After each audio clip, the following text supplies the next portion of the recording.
में चलकर एक साधारण से परिवार में एक शिशु का जन्म हुआ। बृहस्पतिवार को जन्म लेने के कारण इस बच्चे का नाम बिरसा रखा गया। किसे पता था कि एक दिन यह बालक जंगलों में रहने वाले समाज को उनके गौरव की याद दिलाने वाला बिरसा मुंडा बनेगा। बिरसा, बिरसा, कहाँ है रे तू? माँ, मैं इधर हूँ। तू फिर से जंगल में गया था? कहीं तुझे बाघ के भालू उठा के ले जाता तो? माँ, तू फिक्र मत कर, ये जंगल मेरा दोस्त है। यहाँ के सभी जानवर मेरे भाई हैं।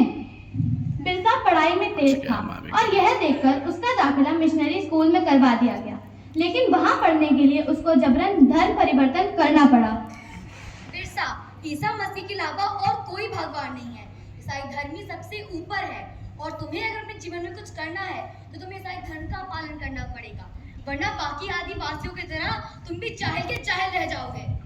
जैसे जैसे बिरसा बड़ा होने लगा, वह अंग्रेजों के अत्याचारों से परिचित हुआ और समझ गया कि अंग्रेज उनसे उनके जंगल छीनना चाहते हैं और ईसाई जंगल में रहने वाले सभी हिंदुओं को ईसाई बनाना चाहते हैं। आपको हमारी मदद करनी होगी ताकि हम जबरन सभी आदिवासियों को ईसाई बना सके। जी जरूर, हम भी नहीं चाहते कि सारे वनवासियों को ईसाई में बदल दिया जाए।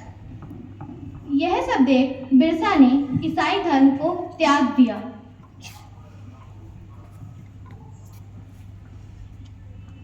हम आदिकाल से इन जंगलों में वास करते आ रहे हैं। ये जंगल हमारे हैं। धर्म परिवर्तित करके अंग्रेज हमसे हमारे जंगल नहीं छीन सकते। भाइयों, अंग्रेजों के सामने मत झुको, आत्मसम्मान के लिए खड़े हो। अंग्रेज, अंग्रेज, गांव-गांव में जाकर बिरसा के इस शिक्षा का प्रचार उसके कहने पर अंग्रेजों ने अंग्रेजों को लगाम देना बंद कर दिया। अंग्रेज, सब देख अंग्रेजी हुकूमत क्रोधित हो गई। अंग्रेज, बगावत भड़काने के जुर्म के लिए बिरसा को 2.5 साल के लिए कठोर कारावास की सजा सुनाई। लेकिन बिरसा का आंदोलन रुकने वाला नहीं था। न वनवासियों ने लगाम दिया, न बेगारी की। बिरसा के छूटने पर सारे वनवासी उसके गांव में इकट्ठा हो गए। बिरसा की क्रांति की पुकार से सिंह भूमि और रांची के जंगल गूंज उठे। भाइयों, अब वक्त आ गया है जब हम अपनी जमीनें अंग्रेजों से वापस लेंगे और एक नए युग का आरंभ करेंगे।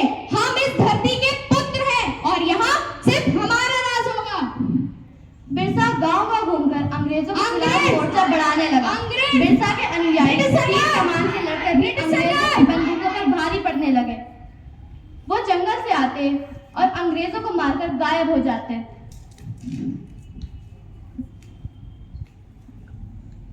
जिस तरह बिरसा हम पर और हमारे ठिकानों पर हमला कर रहा है, इस तरह से सहन का अंत ही हो जाएगा।